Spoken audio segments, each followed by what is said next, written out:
आज़ादी। जितना मेहनत इसे हासिल करने में लगता है, उससे कहीं ज़्यादा मेहनत उसको बरकरार करने में लग जाता है।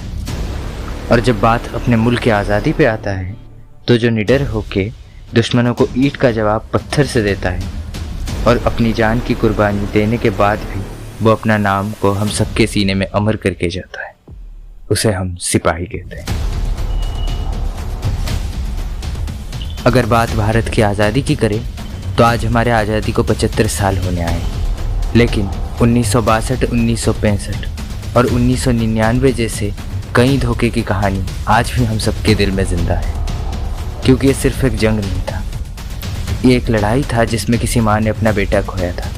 न जाने कितने घर उजड़े थे और टूटे थे कितने रिश्ते, पर एक सिपाही हमेशा अपने परिवार से पहले अपने देश की सोचता है, क्योंकि उसे पता है कि उसके मरने के बाद लोग और ये दुनिया सिर्फ उसे एक ही नाम से बुलाएगी, शहीद।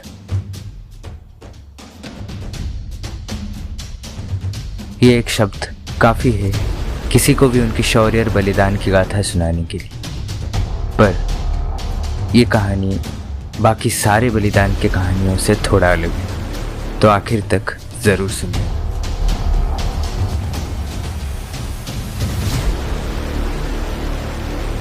दस जुलाई 2021, जगह रंगपुर रेलवे स्टेशन। ट्रेन में सिक्किम से कुछ आर्मी ऑफिसर्स अपने घर की तरफ लौट रहे थे और राज्यपाल की छुट्टी भी करीब 2 साल बाद मंजूर हुआ था, जिस वजह से वो भी उस ट्रेन में शामिल था। उसने देखा उसके सामने वाले सीट के नीचे 2 आर्मी बैग रखे हुए थे और हर ऑफिसर उस सीट के पास आके सर झुका के नमन कर रहे थे। राज्यपाल को ये सब थोड़ा अजीब लगा, क्योंकि उसकी पोस्टिंग नया नया हुआ था, इसीलिए वो बिना कुछ सोचे ही अपनी सीट पे सो गया। रात करीब 2:30 में अचानक राज्यपाल की आंखें खुली तो उसने देखा कि एक शख्स आर्मी यूनिफॉर्म में उसी सीट पे उसके सामने बैठा था।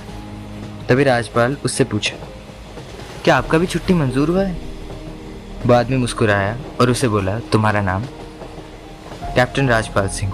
आपका? वो आदमी फिर से मुस्कुराया। अरे बड़े अजीब हो, मुझसे मेरा नाम पूछा और अब खुद के नाम पूछने पर कुछ बताते नहीं हो, पागल।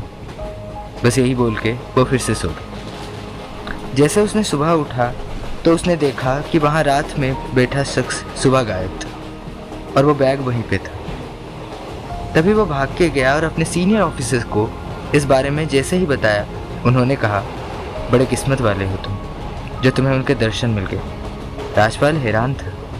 तभी उसने बोला, वो भी हमारे तरह एक आर्मी ऑफिसर है, जिन्होंने 1966 में इंडियन आर्मी ज्वाइन किया था। 1968 में उनकी मौत पानी में डूब के हो गया था। जब 3 दिन तक उनका शव सेना को नहीं मिला तो सेना ने उन्हें भगोड़ा घोषित कर दिया, लेकिन वो अपने दोस्त के सपनों में आके उनका शव कहाँ मिलेगा ये बताने के बाद सेना को भी ठीक उसी जगह पे उनका शव मिला। तब से उनका शरीर तो नहीं है, पर उनकी आत्मा आज भी सरहद पे तैनात रहता है और हर दुश्मनों के कई खुफिया प्लान्स भारतीय सेना को सबसे पहले बता देता है।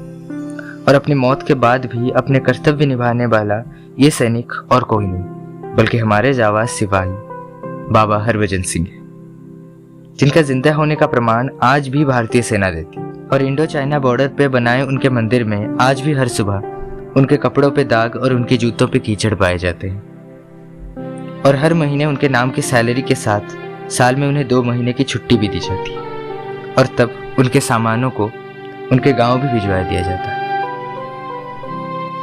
अब इतना सब कुछ सुनने के बाद राज्यपाल की आंखों में आंसू थे। दिल में उसके बाबा हरभजन सिंह के लिए बहुत सी इज्जत बन गया था और उसके दिल से बस एक ही बात निकला था कि छुट्टी खत्म होने के बाद वो बाबा के मंदिर में दर्शन करने जरूर जाएगा। सर, हम लोग ऐसे जवानों की बलिदान की गाथाएं हर बार हर साल सुनाते रहते, पर बातें चाहे जो भी हो, एक बात सच तो है कि हर एक जवान का पहला कर्तव्य हमेशा से उसका देश होता है और उनके इसी कर्तव्य निभाने के जुनून की वजह से हम सबको चैन की नींद नसीब होता है। जय हिंद।